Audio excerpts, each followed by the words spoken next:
Jadi tanda Wahabi itu makai imamah, dia buka macam ini, macam orang Yahudi biasa makai. Dia bukan macam imamah pakai ulama itu. Dia gini cara makai Wahabi. Ini gaya khas Yahudi. Tengok aja. الطيلسان الذي كان دائما وجهه يعني مظلم، وجهه مظلم، لا يبتسم كثيرا، لا يبتسم الا الوهابي مثله. Jadi Wahabi itu kalau tengok wajahnya cemberut aja, gelap aja. Dia senyum itu cuma paling sama Wahabinya saja. ما حكم الاستغاثة بالرسول صلى الله عليه وسلم؟ سيقول لك شرك. Nah, gimana cara tahunya bahwa Wahabi itu masih begitu meskipun cara dia bergaul dengan kita sudah macam bersahabat? Tanya ke dia, apa hukum istighatsah? Pasti dia jawab syirik. Cuma kurang ajarnya Wahabi begitu. Wahabi bilang bapak ibunya Nabi dalam neraka.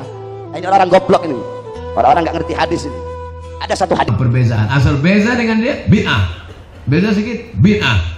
Padahal perbedaan ulama itu tak pernah Imam Hambali membid'ahkan Imam Syafi'i kerana kunut subuh.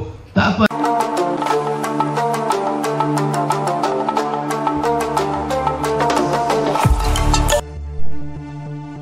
Nyata tidak, jika kelompok Salafi Wahabi adalah sekte dalam dunia Islam yang sesat dan menyesatkan bagi kalangan umat Islam.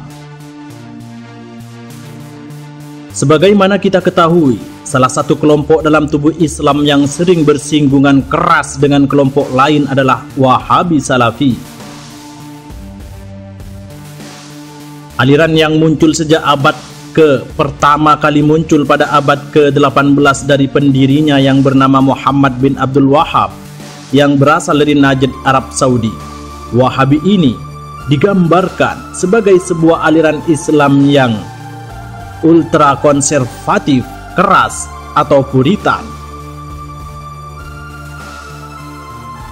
Pendukung Wahabi aliran ini percaya bahwa gerakan mereka merupakan gerakan reformasi Islam untuk kembali kepada ajaran monoteisme murni, kembali kepada ajaran Islam sesungguhnya yang hanya berdasarkan kepada Al-Quran dan Al-Hadis, bersih dari segala ketidakmurnian seperti praktik-praktik yang mereka anggap bid'ah, syirik dan kufarat. Sedangkan penentang ajaran ini menyebut Wahabi sebagai gerakan sekterian yang menyimpang, sekte keji, dan sebuah distorsi ajaran Islam. Bahkan para ulama Sunni telah bersepakat bahwa Wahabi telah keluar dan bukan bagian dari Ahlus Sunnah wal Jamaah. Hal ini dikarenakan paham yang mereka bawa sama sekali tidak mencerminkan sifat dari ajaran Ahlus Sunnah, melainkan lebih condong seperti Khawarij. Bahkan dalam perjalanannya banyak sekali sejarah kelam yang ditorehkan oleh sekte Wahabi ini, mulai dari pembunuhan ulama, perempuan dan anak-anak, penghancuran situs-situs Islam dan lain sebagainya. Ajaran mereka sama sekali jauh dari nilai-nilai Islam. Oleh karenanya, berikut adalah beberapa penyimpangan-penyimpangan paham dan ajaran Wahabi yang menyesatkan. Pertama, mereka membagi tauhid kepada 3 kategori, yakni rububiyah, uluhiyah, dan asma wa sifat. Kedua, meyakini Tuhan punya tangan atau anggota badan. Yang ketiga, meyakini Tuhan punya muka atau wajah asli. Keempat, meyakini Tuhan punya jari jemari. Kelima, meyakini Tuhan punya betis. Yang keenam, meyakini Tuhan punya lambung atau rusuk. Yang hal ini disebut dengan faham tajsim, yaitu menganggap Allah memiliki anggota tubuh dan sifat seperti manusia. Sedangkan yang ketujuh, meyakini Tuhan punya arah dan tempat dan berada atau bersemayam di atas arsy. Kedelapan, meyakini Tuhan turun dari arsy ke langit di malam hari. 9, mendakwa dirinya bermanhaj salaf dalam akidah, tapi sangat bertentangan dengan akidah ulama salaful ummah. Ke-10, mengkafirkan pengikut Imam Abu Hasan al-Ash'ari dan Abu Mansur al-Maturidi, yang mana keduanya adalah imam ahlu sunnah wal jamaah.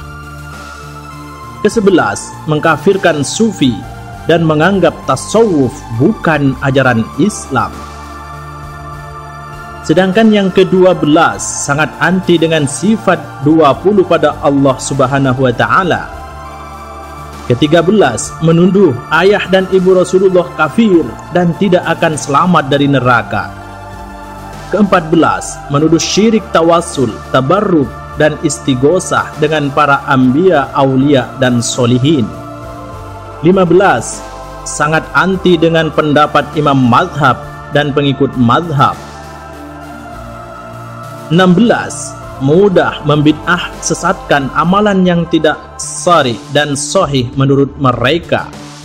Ke-17, menuduh maulid itu tasyabbuh dan sesat. 18, menuduh tahlilan, yasinan itu tasyabbuh dan sesat. Ke-19, menyamakan orang baca Al-Quran di kuburan dengan menyembah kubur. Yang ke-20, menamakan diri dengan salafi dan tidak mengakui nama Wahabi, sehingga seolah-olah Wahabi itu hanya fiktif menurut mereka. Sebagaimana kita ketahui, salah satu kelompok dalam tubuh Islam yang sering bersinggungan keras dengan kelompok lain adalah Wahabi Salafi. Aliran yang muncul sejak abad pertama kali muncul pada abad ke-18 dari pendirinya yang bernama Muhammad bin Abdul Wahab yang berasal dari Najd, Arab Saudi. Wahabi ini digambarkan sebagai sebuah aliran Islam yang ultra konservatif, keras atau puritan.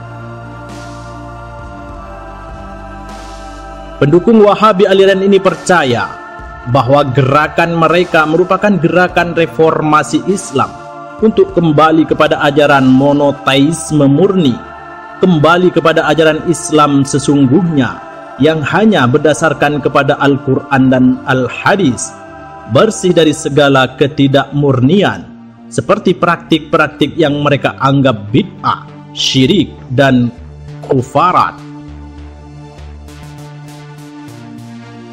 Sedangkan penentang ajaran ini menyebut Wahabi sebagai gerakan sektarian yang menyimpang, sekte keji, dan sebuah distorsi ajaran Islam. Bahkan para ulama Sunni telah bersepakat